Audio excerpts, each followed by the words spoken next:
Welcome everyone to the webinar. This is Speed Reading and Memorization Techniques. I'm Paul Novak. I'm the founder and program director here at Iris Reading. Thank you so much for coming out today. I think you'll find this webinar to be very helpful, especially if you're doing a ton of reading on a weekly basis. Let me get right to what we're going to cover today. First of all, one of the things you'll do is you'll find out how fast you currently read. Some people don't know what that number is, so we'll find out, and you'll find out if you are are you an average reader? Is your reading speed above average? Maybe you're a little below. Doesn't matter where you're starting. We can still make improvements regardless of where you begin. And we'll talk about how to read faster with comprehension. We'll talk about how to read faster on the computer screen. I know a lot of you could be doing a good majority of your reading maybe on the screen. I think I do 80% of my reading on the computer screen. Although when I was a student, I probably did a little more in like physical, textbooks. But we'll talk about reading on the screen. Also, how and when to take notes.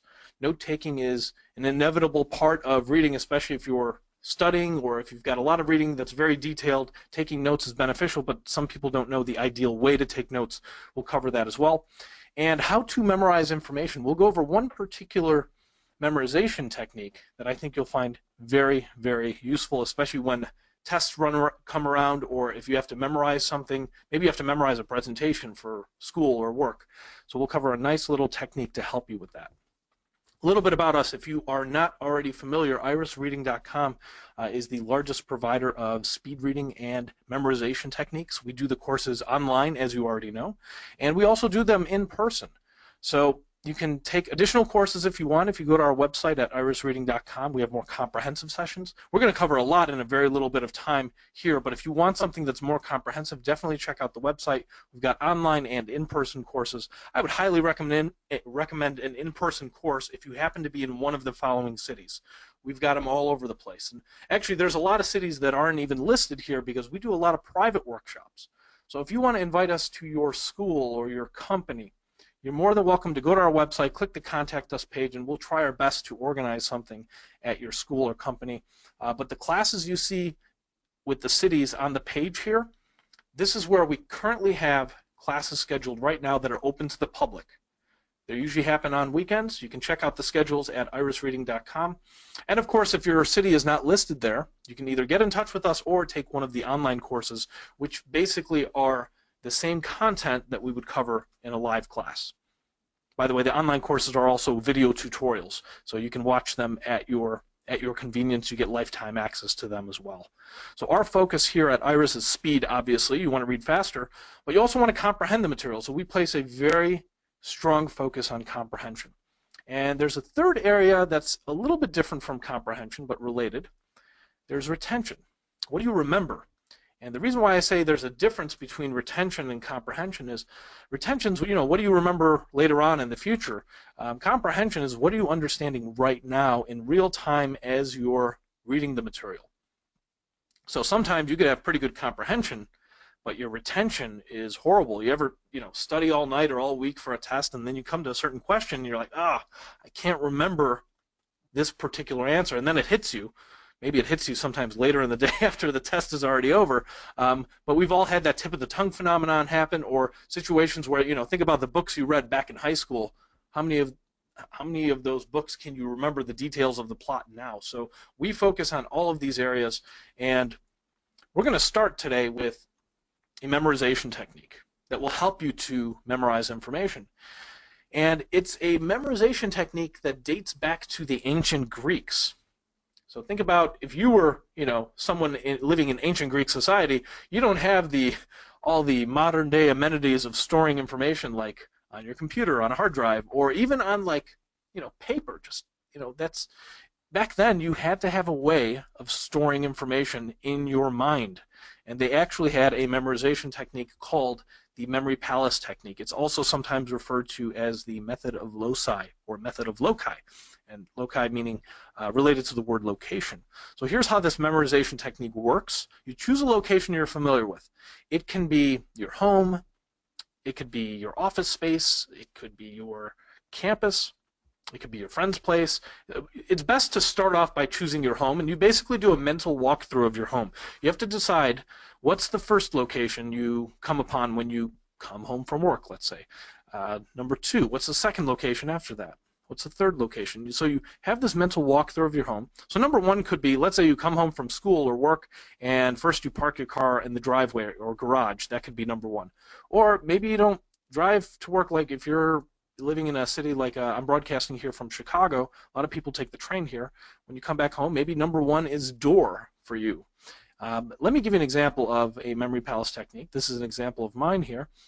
Mailbox is 1, front door is 2, 3 is the stairway, then the living room. Now, why are we doing this? There's a reason for this. It's because once you have all this memorized, and this is very easy for you to memorize because, I mean, it is where you live, right? Then you have to figure out, what do I need to memorize? And I associate whatever topic number 1 is with location number 1, in this case, the mailbox. Now, obviously, your memory palace would be constructed differently because you live somewhere else. You might have number 1 being your garage or something else. So we add all of these topics. It's important because the way your memory works and the way that your brain remembers information, we remember things visually a lot better than abstract information. So whatever this is, even if it's abstract, you need a visual reminder of that particular topic. Now, let me give you an example so we can kind of solidify how this works. Let's say your topic was technology. Now, your topic, when I say topic, I mean this could have been a chapter you're reading about technology, an article, maybe it's a presentation you got to do, and your memory palace is your home. This is going to be used to memorize the information from here. Let's say these are your first 5 locations, and let's say these are your first 5 topics. Let's say for some reason you have to memorize Apple was the first thing, number 2 is Amazon, 3 is Facebook. Now, what you do is, if the first thing you have to remember is Apple, you have to associate something visually with Apple and your mailbox. Connect the two. So Apple could remind you of actual apples, the fruit. Or, in this case, we're talking about the company. It might remind you of iPhones, MacBooks. So I would picture my mailbox overflowing with apples. Or maybe you picture your mailbox, you open it up, and there's like 20 iPhones in there. Why are we coming up with these weird visuals? It's because you remember weird stuff. Anything that's out of the ordinary, anything that's exaggerated, is much more memorable than the ordinary. And advertisers know this very well. That's why, when you see commercials, especially during the Super Bowl, when it's like prime time to watch commercials, advertisers will go through all this trouble to try to make you laugh. They'll make a ridiculous commercial, something strange, because they know it's more memorable to the consumer. So you want to leverage that to memorize your information. So whatever number 2 is, if 2 was Amazon, I need to picture something associated with Amazon and my front door. So I would picture a giant box being delivered from Amazon, and I'm like, I don't remember ordering this. I wonder what it is. Or, by the way, Amazon doesn't have to deal with the company. You could even picture something related to the Amazon rainforest. When we get to number 3, we associate Facebook, some visual for that. I would choose Mark Zuckerberg over here, and we need to associate that visual with stairway. I'd just picture Mark Zuckerberg sitting on my stairway checking his Facebook. Again, kind of a weird image. For Twitter, I picture blue birds. I'd picture them flying around in my living room. For the hallway, if Netflix is the case, well, I would picture a TV on the ground, like a flat screen TV on the ground. That's already kind of weird to begin with because, TV screen usually belongs on a TV stand or affixed to a wall. And you want to be vivid with your images, be detailed, because you'll remember it better the more detailed you are. I would picture Netflix playing a very particular program, maybe a House of Cards or something like that. And that is how we would remember these things. And we'd keep doing it, beyond 5, however many things you need to memorize. Now, here's where the memory palace technique really, really helps you. Because some of you are probably thinking, yeah, this is kind of general stuff, Apple, Amazon, but I got to remember, these things, and then I got to remember a bunch of details about them. Okay, well, the memory palace has you covered because the way you deal with subtopics and details, all you have to do is place these details or subtopics in 3. If you had 3 details to remember about Amazon, well, you got to put those 3 details, make them visual or some kind of visual reminder of each one, and place them in 3 parts of your front door. So I would go probably from top to bottom. Near the top of my front door, there's like a little window. I'd put detail number 1 there. Then there's the peephole. I'd put detail number 2 there, and then there's the doorknob. I would put detail number 3 there. If we were in the living room, you might put, okay, my large couch, the coffee table, the TV stand, the small couch, the chair, and so on and so forth. Now, even if you don't have, sometimes I'll talk about this technique with students and they're like, look, I live in a dorm room. I don't have, a place that has, 2, 3 bedrooms, all these rooms, but you can still do it with a dorm room. Because when you get to your dorm, you might have the outside of the building, the lobby. That can be your 1 and 2. Maybe you've got an elevator. That could be your 3. A hallway. That's your 4. The front door of your, studio or your dorm room could be number 5. And then, of course, when you get in your dorm room, you might have locations like, the dresser, the bed. All those can be locations in your memory palace. So this helps with remembering a lot of details. This helps with remembering a lot of things because you can also create multiple memory palaces. You don't have to create just one. You can have, and here's where this becomes very helpful. If you're a student and you've got finals coming around, and you don't have to just remember this set of information for your history class, you also might have maybe an economics class, and you've got to remember these 12 things. And then you also have maybe 3 other classes where there's a lot of details that need to be memorized. Well, all you got to do is have one memory palace for one particular topic. Let's say it's your history class. And then your friend's place, that could be another memory palace for another set of data. And then your parents' place, your grandma's place, it's kind of almost limitless. I mean, there are a fixed number of places you've experienced, but there are so many that this can really help you when you've got tests coming around or if you've just got a lot of information that you need to keep in your mind in a particular order. So hopefully that makes sense. Let's talk now about note-taking. Notes obviously help you to remember that. A lot of you just know that just by instinct. If you write something down, it helps you to recall the information. And of course, the benefit is also you can review that information later on. But some people go a little crazy when it comes to note-taking, like highlighting. Nothing is wrong with highlighting, but if you do it excessively like this, it's a problem. And you may have been guilty of this, or you've seen it if you've bought a used college textbook. How does this happen? The way excessive highlighting happens is, let's say someone's reading along somewhere over here, and they're reading, and then they read a sentence, and they're like, ooh, that's kind of important. Let me highlight that.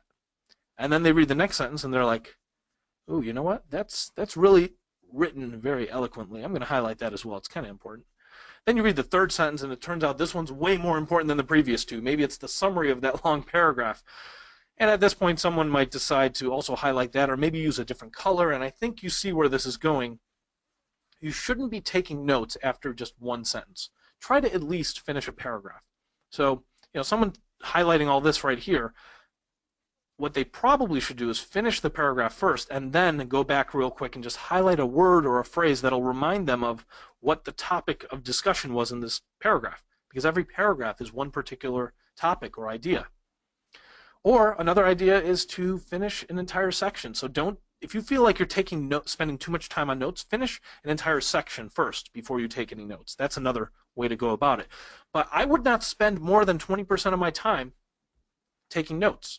This is if I'm reading and I'm trying to make progress. Obviously, there's different reasons for taking notes as well. If you're writing a paper, you might spend more time on note-taking. But if you're just studying and you've got to read chapters 4, 5, 6, 7, and 8, and you've got to get through it in the next week or so, well, I wouldn't spend more than 12 minutes out of an hour taking notes.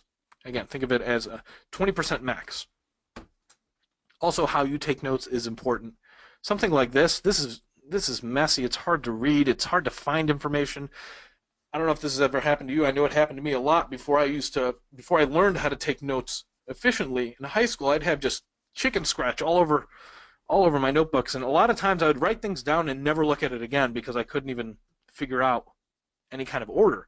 So one alternative option that a lot of students aren't familiar with, or maybe you've seen it but you've never actually applied or tried taking notes this way, mind mapping. There's a reason why they call it mind mapping. It reflects the way your mind works a lot better than linear notes. This is a lot more visual. It's like a bird's eye view. So you can see here we have a mind map about how to create a mind map. But let's say this was chapter number 1 in your textbook. This could be section number 1. This is section 2, 3, 4. Notice how I'm going in a clockwise manner. This might be, sometimes you have a section that has a number of subsections, right? These might be subheadings. So you can also do this a little more freeform, but you can take these mind maps, by hand, or you could also do them online. There's a lot of mind mapping programs out there. I've used dozens of them. Probably one of my favorite ones, and I think one of the better ones if you're looking for a free option. Xmind has a great tool. It's at xmind.net. If you go there, click on download, you can use it for a Mac or a PC. There's a free version, and the free version, I've been using it for years. I've never had any reason for the premium version. I'm sure the premium version is great as well, but the free version should have you covered for most of the types of things you might want to do with this. They also have this available in the cloud, but Xmind's a pretty good tool if you want to do mind maps on your computer. Next thing to cover here is how fast do you currently read? We've been talking a little bit about retention, and I want to circle back to reading faster because a lot of people don't know, how do you make improvements? You got to know where you're starting from first. So let's begin with a little test of your reading speed. It's only going to be a minute, and I've got a little timer here. It sounds like this. 1 second here. Let me get it set up. My timer sounds like that. You'll hear it go off at the end of the minute of reading that you do. Now, we're only going to read for 1 minute because we have some time constraints as far as this webinar goes. But this is a quick way to find out how fast you're currently reading. So you're going to see on the next screen here, I'll show you a little preview. You'll see an article like this. Let me back up. So I took it away so you can't see it anymore because I want everybody to start at the same time. You're going to read for 1 minute. At the end of the minute, I'll stop you, and you'll look at the line where you stopped, and we will figure out your reading speed from there. Okay, let's try it out. Just make sure you're looking at my screen. We're going to read for 1 minute. Ready, set, and go.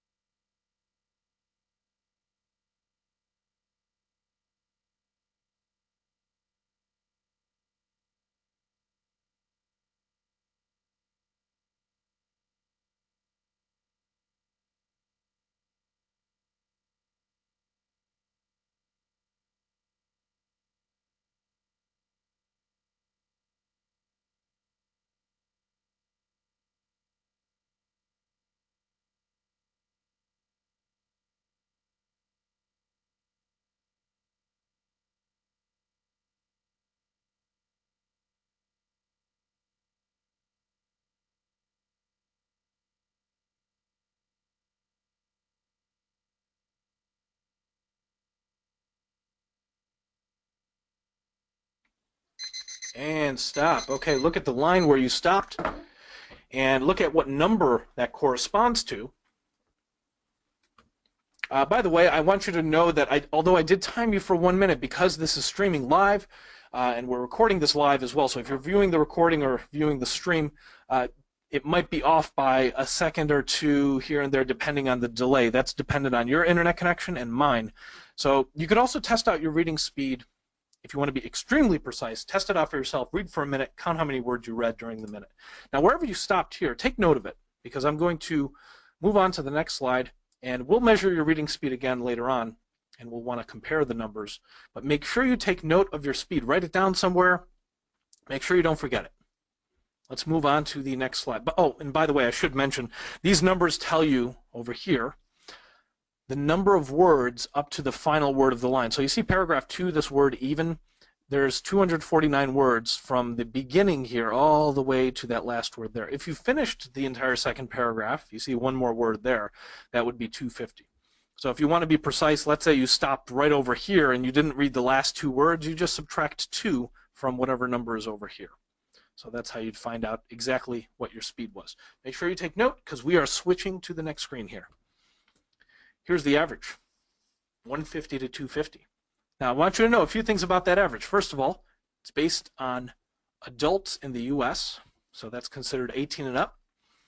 And this doesn't take into account, like, how educated you are or anything like that. It's just adults 18 and up in the U.S., 150 to 250.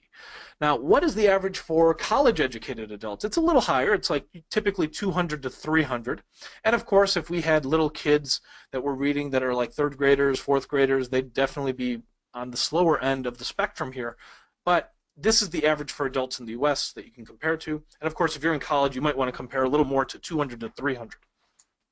One other thing to note here. This average is based on medium level material. You know that article you were reading? That would be considered medium level. It's actually a very broad category. All it means is It's not too easy, and it's not too hard. I think all of us would agree that was not Dr. Seuss, right? It's not a children's book. And it's also not advanced level physics or chemistry or economics or engineering. What would happen to your reading speed if you were reading something more technical? You'd probably go a little slower. In fact, later today, try testing out your speed in something that you typically read, whether it's a textbook or some other piece of information, just so you can find out what your average is in that material. Your reading speed is not a single number. It's more like a range. Sometimes you go a little higher. Sometimes you have to go a little slower if the material is technical. Also, your speed can fluctuate based on your level of focus. If you're very focused, the material is interesting to you, you'll probably go a little faster than usual. If the material is dry and it's boring, or if you're fatigued, it's the end of the day and you're just really tired, you'll probably go a little slower. So your average, whatever your range is, our goal and your goal is to move the range higher. That's what we focus on here. So what's the easiest way we could start reading faster? Well, one simple thing you can do, start using your hand as a guide. Now, when I say use your hand as a guide, I mean smoothly going from left to right across the line, using your hand or your finger or even a pen to guide your eyes. There's a reason why you want to use your hand or pen while you're reading. It's because your eyes are attracted to motion. I'll give you an example. If there was a bee flying in your room right now, it would be a little distracting, right? One, because it's a bee, and two, because anything that moves around will just naturally get your attention. So you can leverage the fact that your eyes are attracted to motion and use your hand as a guide while you're reading from left to right, line by line.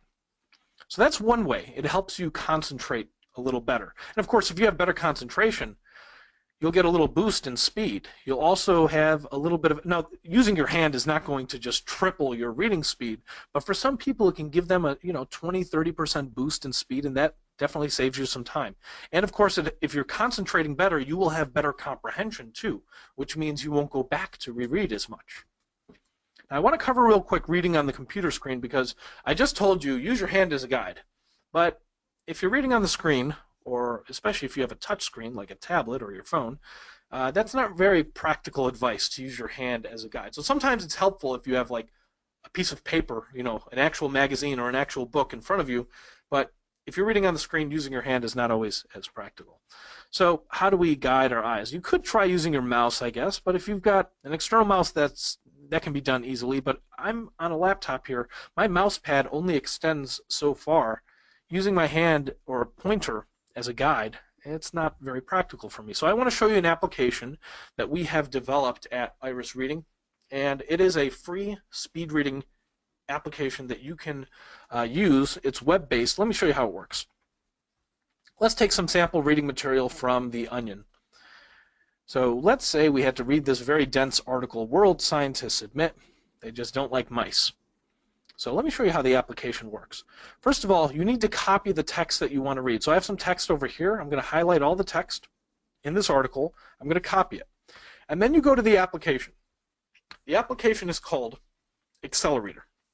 If you go to accelerator.com, spelled this way, you can get this tool for free. And here's how the tool works. When you get to the web page, there's just a text box there where you can paste your information. So I'm going to delete this sample text here. I'm going to paste the new text here, and I'm going to click Begin. Now, here are the first two words of the article. See these words, nearly 700? These are the first two words. When I click the Read button, you will notice in the middle of the screen here, you'll notice the words blinking at whatever speed you set. Now, the speed is set at 300 words per minute right now. That's the default setting on this application. We're going to read a few paragraphs, and let's see if you can keep up at 300 words per minute. And by the way, 300 is about double the average reading speed on the computer screen. I know I mentioned earlier that the average speed is more like around 200 words a minute or so, but there was a study done a number of years ago, and it was looking at how people read on the screen versus on the page, and they found the average person reading on the screen was going about 32% slower than if they were reading on the printed page. So that means the average speed is not so much 200 words a minute as it is maybe closer to 140, 150 if they were reading on the screen. So let's try to go at 300. And again, we're going to read this article right here. World scientists admit they just don't like mice. Let's try a few paragraphs here. And one other mention I want to let you know about. I'm going to click the read button, and you're going to notice the words blinking here.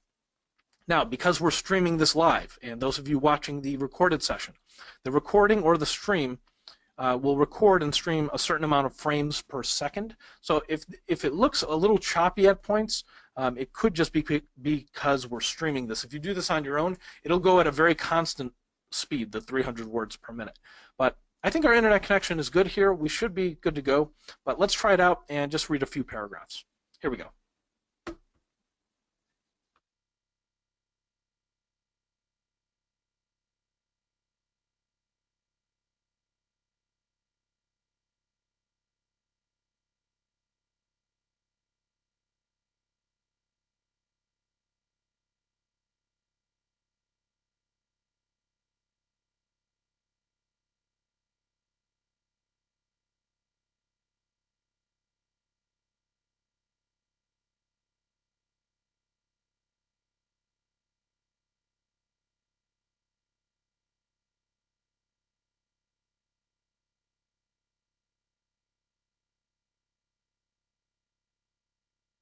All right, let me stop it right there.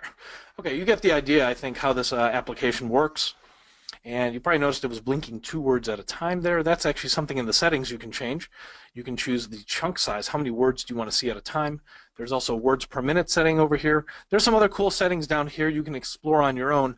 But I want to move on now to the next section of the webinar here. But just to recap, Accelerator is a great practice tool. It's a good training tool, and it's useful if you do a lot of reading on the computer screen at getting you to recognize words much more quickly. And the other benefit is you can do groups of words with this application.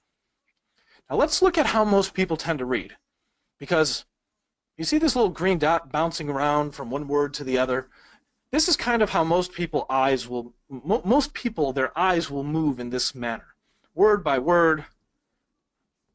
And you ever do one of these where you're like, wait, hold on a second, let me back up here. Ah, yes, there we go. We've all done that, where our mind kind of goes blank. And there are basically 3 old reading habits we have to change if we're going to start reading faster. One of them is called fixation. This is just reading word by word. If you want to speed up, you got to learn how to read groups of words. Regression. This is another habit, going back to reread. A lot of people have trouble concentrating while they're reading, and they go back 20, 30% of the time. It's a really big problem.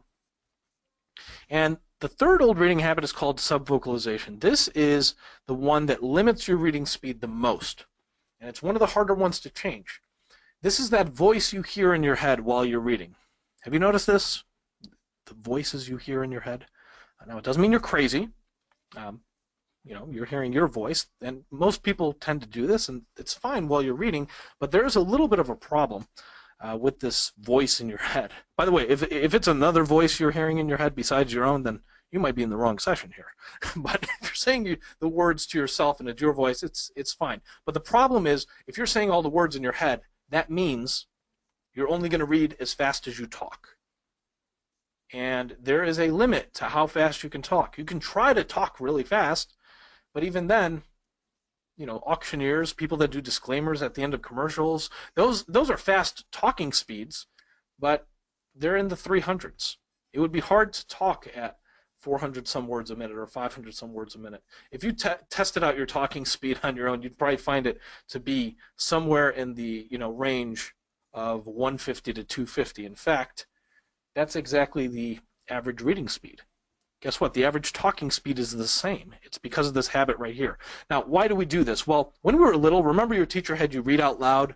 We all had to do this. I used to hate reading out loud because English isn't my first language. It's actually Polish. And I didn't start speaking English until I was maybe 5 or 6 years old. So I used to hate reading out loud because I'd always mess up on words. The good news is your teacher eventually told you, don't say the words out loud anymore, say them in your head. But the problem then becomes, although this is useful early on when you're learning to read, it becomes less useful as you get older. Once you get into high school, college, do you have to say a word to understand what it means? Not necessarily. I'll give you an example of when you don't say words in your head, but you're still reading. When you're driving and you see a stop sign, do you say stop? No, you see the stop sign and you know it says stop. It's just, you recognize it and understand it right away. But if the word stop was in the middle of a paragraph, chances are you'd probably say it, because that's just a common old reading habit. So we got to change these habits. And how do you get better at anything? What do you have to do to get better at something? Practice. So we're talking about practice here, and there is a specific way you would go about practicing to improve your reading abilities. And of course, that's what we focus on when we do our online courses. They're very comprehensive. We do a lot of drills and exercises to help people make improvements. Same thing when we do our live in-person classes. We ask people to bring some of their own reading material. We provide them with it as well, and we help them improve through practice. I want to show you one type of practice drill that can be done. It's called a speed drill, just so you can get an idea of how we go about practicing.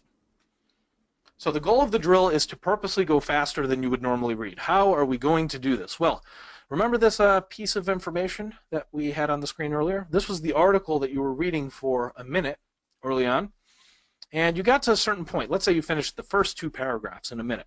Well, our first speed drill is going to be a 40-second drill. What I want you to do, your goal, is to make it through the minute of reading that you did earlier in only 40 seconds. So you got to get through the same material you already read in a little bit less time, 40 seconds. So I want you to push yourself and basically skim through the text at a speed that's faster than you would have normally read it. So you got to get to the minute mark from before. That's why I asked you to make sure you know where you stopped. So if you stopped at the end of the second paragraph, after 60 seconds, you got to get there now in 40 seconds. We're going to try this out as a drill, and the reason why we're doing this, in case you're wondering, is we want to get used to seeing words faster. Even if that means we're seeing the same words we already read earlier on. I want you to get used to seeing the words at a rapid pace. So I'm going to put 40 seconds on the clock here. Hopefully you're ready to go. And make sure you just move through the text at a speed that's faster. You've got 40 seconds to get to the point where you read up to previously. Ready? Set, and go.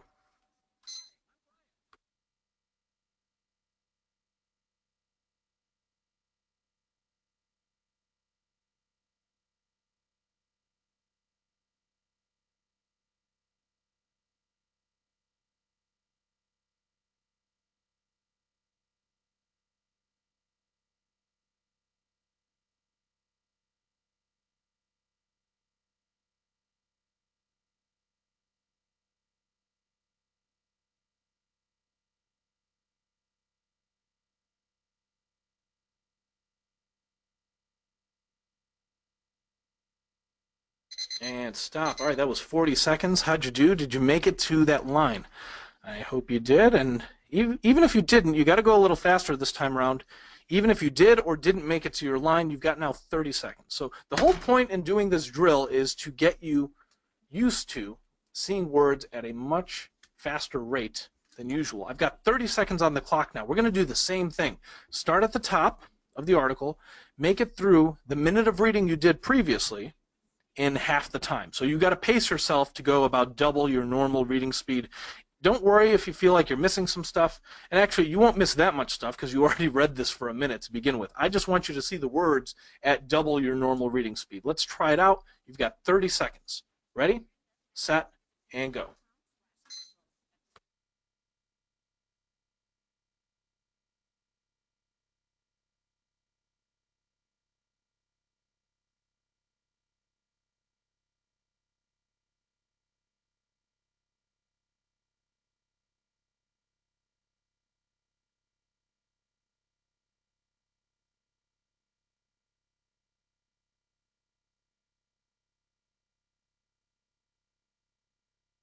And stop. All right, that was 30 seconds. That was a very quick drill, and now we're going to make it a little more challenging. I'm giving you a minute. And what I did, I don't know if you noticed here, these are the first 4 paragraphs of that article. On the next screen here, here's the first 4 paragraphs, but now we have a couple more this is the rest of the article over here. These last 2 you have not yet seen or read. Now, there's 581 words total. I want you to start at the beginning, and I want you to get all the way to the end here in exactly 1 minute. Now, it doesn't have to be exactly 1 minute. You might finish early, but I'm going to put 1 minute on the clock here, and I want you to make sure that you're going faster than you would normally be reading, even through this material that you haven't yet read yet. I want you to make sure that you get through that, basically skim the entire article in 1 minute. Again, we're trying to get used to seeing words faster. Are you ready? Ready, set, and go.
Alrighty, so that was 1 minute. Now, we're going to move on, and we're going to go back to reading. Now, I'm going to show you a brand new article here that you haven't read yet, and instead of doing the speed drill, we're going to change gears here and go back to normal reading. When I say normal reading, I mean I want you to read with comprehension. So don't go much faster than you would normally go. I want you to slow it down, not too slow, but also not too fast. Just like when you normally read. Go at whatever speed feels comfortable. So here's the article. Read for good comprehension. We're going to read for 1 minute. Ready? Here we go. Ready, set, and go.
And stop. All right, so that was 1 minute of reading. Take a look at the line where you stopped, and make sure you take note of your speed. And that was 1 minute. So again, these numbers will tell you how many words were up to that line so you can figure out your reading speed, which is a words per minute rate. So make sure you take that note of that number and compare it to the number you had last time. Did you make an improvement? If so, if you want, you can type a yes in the chat box. Those of you watching the recorded version, if you want to type a yes, we're going to post this video to YouTube. You can post a yes in the YouTube comments. But if you made an improvement, very good. Now, this is, mind you, if you didn't make an improvement, keep in mind we only did 3 drills. But some people make an improvement after just a handful of drills. That's why I wanted to ask.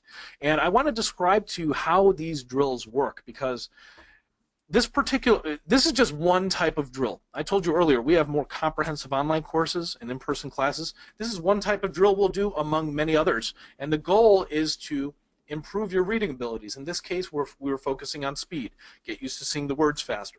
The way the drill works, I like to compare it to driving on the highway. If you get used to seeing words, or actually, when you're on the highway, you're going at a faster than usual speed, right? You might be going 70 miles an hour. When you get off the highway, doesn't it feel kind of slow? Why does it feel slow? Because you got used to going 70. Sometimes you get off the highway and you're still going 40 or 50 and you don't realize it because you got used to going a lot faster. So it feels slow. Now think of your reading speed the same way. When we're doing these speed drills, it's like being on the highway, so to speak. But when we stop doing the speed drills and we readjust, you won't feel, when you go at a speed that's a little faster than usual, it won't feel as fast if you got used to seeing words at 500, 600, 700 or more words per minute. So that's how these speed drills work, and that's how you can start making improvements in your reading speed. That's one way. Now, I mentioned earlier we have additional courses. If you're interested in taking an online course or an in-person class, our online courses, they are video tutorials. They're pre-recorded. So if you sign up for one today, you can start learning and practicing today. The in-person classes, as you would imagine, are scheduled on particular dates and times. The online and in-person, these cover the same kind of content, but I want to, for those of you interested in in-person classes, we have them scheduled right now, open to the public, in the following cities. So you can see they're Atlanta, Austin, Boston, Chicago, Columbus, Dallas, Houston. We've got a lot of different cities from Las Vegas, California. We're even doing classes now in London, all the way to the capital of the United States here in Washington, D.C. If you see your city listed there, you can check out the schedule at irisreading.com. Now, there are a lot of other cities where we do classes, but they're not listed here because the schedule changes on a month-to-month basis, and also there's private workshops that we do for companies and schools. Actually, 60% of the work that we do is with corporate training. The other 40%, we do a lot of college work. We do a lot of work with high schools and students that are, trying to prepare for tests, maybe the ACT, SAT, the GMAT, the GRE, MCAT, LSAT. Why? Because those are timed tests. Now, we're not a test prep company, but we know that if you can improve your reading speed and maintain or improve your comprehension and improve your ability to remember information, you're gonna blow those tests out of the water because it's easier to fly through them. Now, when I say fly through them, I don't mean like so fast that you don't understand anything. I mean getting through the test, finishing it on time, having some time to finish, and look back at your questions, check them again. Now, even if you're not preparing for a test, again, like I said, we're not a test prep organization. Some people take our classes because they're busy executives or they're trying to advance their career, and they want to read more than the average person reads on a yearly basis. The average American reader reads like completes maybe 1-2 books a year. That's the average. If you're college educated, it's slightly higher, maybe 3 or 4. But if you want to get through a book a week, or actually even a book a day, we've been doing this, can you read a book a day for 30 days? I've been doing this since the beginning of the year, and it's kind of a cool exercise. If you want to learn how to read a lot more in less time, check out one of our classes. If you're interested in taking one of our online courses, you can check that out as well. We have a bonus PDF that comes with that, how to remember names. And just to kind of summarize today's content here, we covered a lot. We covered how fast you currently read, how to read faster through the practice exercises, one example of how you can practice, how to read faster on the computer screen, how and when to take notes, and also how to memorize information. Now, that memorization technique I told you about, that is not the only one out there. There are a variety of ways to memorize information, and if you like memorization techniques like that, when we do our classes, it's not just speed reading. Every class, we focus strongly on comprehension and memorization.